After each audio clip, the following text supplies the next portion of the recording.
जियो world plaza की opening ceremony से जुड़ी कुछ फोटोज इस वक्त सोशल मीडिया पर तहलका मचा रही हैं। इस इवेंट में बॉलीवुड से लेकर साउथ तक के स्टार्स नजर आए। सलमान खान ने इस इवेंट में धांसू एंट्री की, तो वहीं आलिया भट्ट और दीपिका पादुकोण के लुक ने सबका दिल लूट लिया। करीना कपूर के लुक पर भी लोगों की आंखें टिकी रह गयी। इनके अलावा कुछ स्टार्स बोल्ड लुक में भी नजर आए। करिश्मा कपूर इस इवेंट में एकदम अलग लुक में नजर आई। करिश्मा कपूर की फोटो इस वक्त सोशल मीडिया पर छाई हुई है। दीपिका पादुकोण भी इस इवेंट में नजर आई। दीपिका के इस लुक की खूब चर्चाएं हो रही हैं। सनाया कपूर भी पहुंची, जॉन इब्राहिम पहुंचे और श्रद्धा कपूर ने तो लाल जोड़े में पहुंचकर हर किसी की नजरें अपनी तरफ खींच ली। श्रद्धा कपूर ने शर्ट ब्लाउज पहनकर रेड साड़ी में कहर ढा दिया। इनके अलावा आलिया भट्ट भी बेहद खूबसूरत लगी। ग्लैमर लुक ने हर किसी का दिल जीत लिया। नोरा फतेही भी रेड साड़ी में पहुंची और सुनील शेट्टी की बेटी आथिया ने तो धमाका ही कर दिया। आथिया अपने पापा सुनील के साथ रैंप वॉक करती नजर आई। वहीं शहनाज भी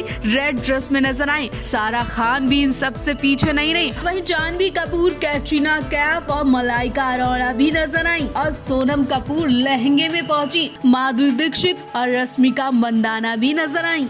रिलायंस रिटेल ने मंगलवार को मुंबई में जियो वर्ल्ड प्लाजा के उद्घाटन की घोषणा की। जियो वर्ल्ड प्लाजा 1 नवंबर 2023 को मुंबई के बांद्रा कुर्ला कॉम्प्लेक्स में आम लोगों के लिए खुला। यहाँ टॉप एंड रिटेल फैशन और एंटरटेनमेंट एक्सपीरियंस का अनुभव दिया जाएगा। ये plaza Nita Mukesh Ambani cultural centre, the Jio world convention centre और जियो वर्ल्ड गार्डन से जुड़ा हुआ है। 7,150 लाख वर्ग फुट के विशाल क्षेत्र में 4 स्तंभों तक फैले इस रिलेट स्टोर में 66 लग्जरी ब्रांड होंगे। भारतीय बाजार में एंट्री करने वाले इंटरनेशनल ब्रांड में Balenciaga, Giorgio, Armani Caffe, pottery वन kids, Samsung experience centre, ELNN cafe और रिमोवा शामिल हैं। रिलायंस फाउंडेशन की संस्थापक और चेयरपर्सन नीता अंबानी का कहना है कि जियो वर्ल्ड प्लाजा न केवल भारत का सबसे अच्छा मॉल बनने जा रहा है, बल्कि मुझे उम्मीद है कि ये दुनिया का सबसे अच्छा मॉल बन जाएगा। निश्चित रूप से हम इसके लिए बहुत ही ज्यादा एक्साइटेड हैं। नीता अंबानी ने कहा कि आज का दिन सभी भारतीय डिजाइनरों और हमारी कला और कारीगरों के लिए भी सम्मानजनक है।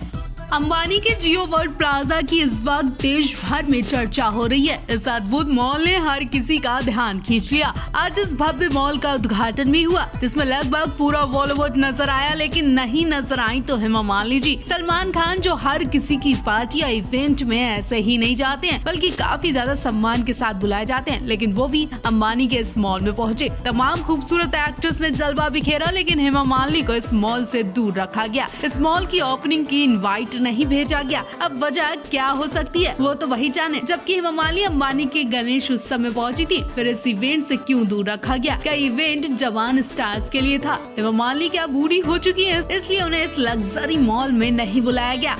आपको बता दें, जियो वर्ल्ड प्लाजा का डिजाइन अंतर्राष्ट्रीय वास्तुकला और डिजाइन फर्म TVS और रिलायंस टीम के बीच सहयोग के माध्यम से बनाया गया। संगमरमर से बने फर्श, ऊंची गुंबददार छतें और शानदार रोशनी से जगमगा रहा ये मॉल काफी ज्यादा बड़ा है। मॉल में शॉपिंग से लेकर मल्टीप्लेक्स, थिएटर, बेहतरीन रेस्टोरेंट भी शामिल है। प्लाजा को रिटेल, कंफर्ट और फूड कोर्ट के एक्सक्लूसिव हब के रूप में डिजाइन किया गया है। प्लाजा का स्ट्रक्चर कमल के फूल की तरह है। ये ग्राहकों को personal shopping, assistance, taxi on call, wheel chair service, hands free shopping, butler service और बेबी स्ट्रोल जैसी सुविधाएं भी देगा।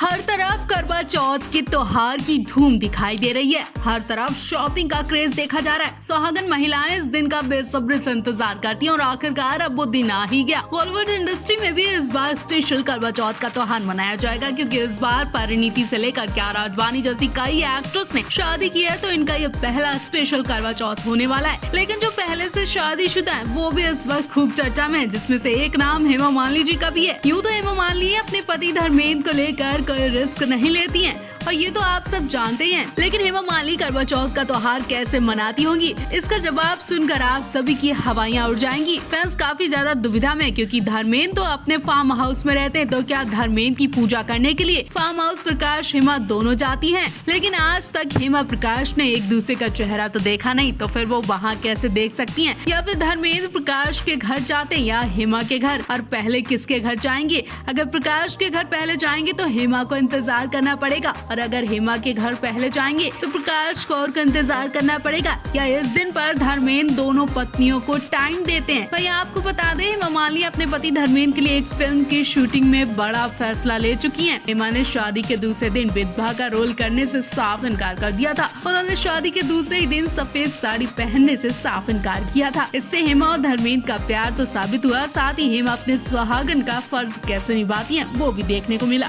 हेमा मालिनी ने कई बार धर्मेंद्र की पत्नी होने की परीक्षा दी। धर्मेंद्र के नाम के लिए कई बार रिस्क ले चुकी हैं, लेकिन एक बार बुरी फंस चुकी थी हेमा मालिनी, जब फिल्म रजिया सुल्तान के लिए हेमा मालिनी को विधवा का रोल करना पड़ा। हेमा पहले तो इस रोल को करने से मना कर चुकी थी, लेकिन जब डायरेक्टर ने इस सीन को जरूरी बताया तो वो रो आई। सफेद साड़ी देखकर आंखों में आंसू आ गए, क्योंकि उसी दिन हेमा मालिनी की शादी हुई थी। ऐसे में हेमा मालिनी ने उस रोल को उस दिन करने से साफ इनकार कर दिया था। हालांकि डायरेक्टर ने उनकी बात का सम्मान किया और मान गए, लेकिन कुछ ही दिन बाद हेमा मालिनी ने धर्मेंद्र के नाम का सिंदूर अपने ही हाथ से पोंछा था, मंगलसूत्र निकाला था।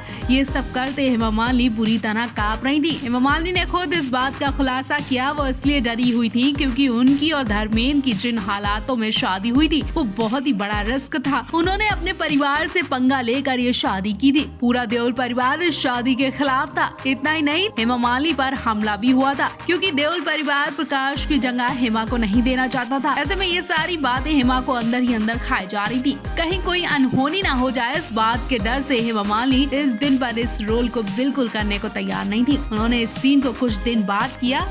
सनी देओल और अमीषा पटेल की गदर फर्स्ट और गदर 2 के बाद अब दर्शक इसके तीसरे भाग का बेसब्री से इंतजार कर रहे हैं। वहीं सनी भी इस फिल्म को करने के लिए काफी ज्यादा एक्साइटेड दिख रहे हैं। इस बीच खबर है कि इसको दर्शकों के बीच पहुंचाने के लिए अनिल शर्मा ज्यादा देरी नहीं करेंगे। जी हाँ, सनी देओल एक बार फिर सितारा सिंह बन दर्शकों पर छा जाने वाले हैं। गदर 2 की बम्पर सफलता देखते हुए इस फिल्म के मेकर्स तीसरे पार्ट में ज्यादा देरी नहीं कर पाए। अगर सब कुछ मेकर्स के प्लान के मुताबिक रहा तो टीम जल्द इस काम को शुरू करने वाली है। जी हाँ, गदर 3 का बैकड्रॉप बनारस में शूट किया जाएगा। इसके साथ ही फिल्म की 14 से 15 दिनों तक वहां अलग अलग लोकेशन पर शूटिंग की जाएगी और कहा तो जा रहा है कि नवंबर से इसकी शूटिंग शुरू हो जाएगी। खबरें ये भी हैं कि गदर 3 में उत्कर्ष शर्मा और सिमरन कौर की कहानी को एक नया प्लॉट के साथ दिखाया जाएगा। फिल्म में सनी अमीषा की जोड़ी फिर कहर बर पाएगी। हालांकि इस बार विलेन की चर्चा जोरों पर है। आजकलों की माने तो इस बार कुछ नए चेहरे भी दिखाई देने वाले। कहा तो ये भी जा रहा है कि हेमा मालिनी को भी इस फिल्म में एक नए रोल में दिखाया जाएगा। अगर ऐसा रहा तो फैंस के लिए वाकई बहुत बड़ी खुशी की बात है और साथ ही देओल परिवार में एक बड़ा जश्न मनाया जाएगा, क्योंकि ये सब 50 सालों बाद होने वाला देओल परिवार एक साथ दिखाई देगा।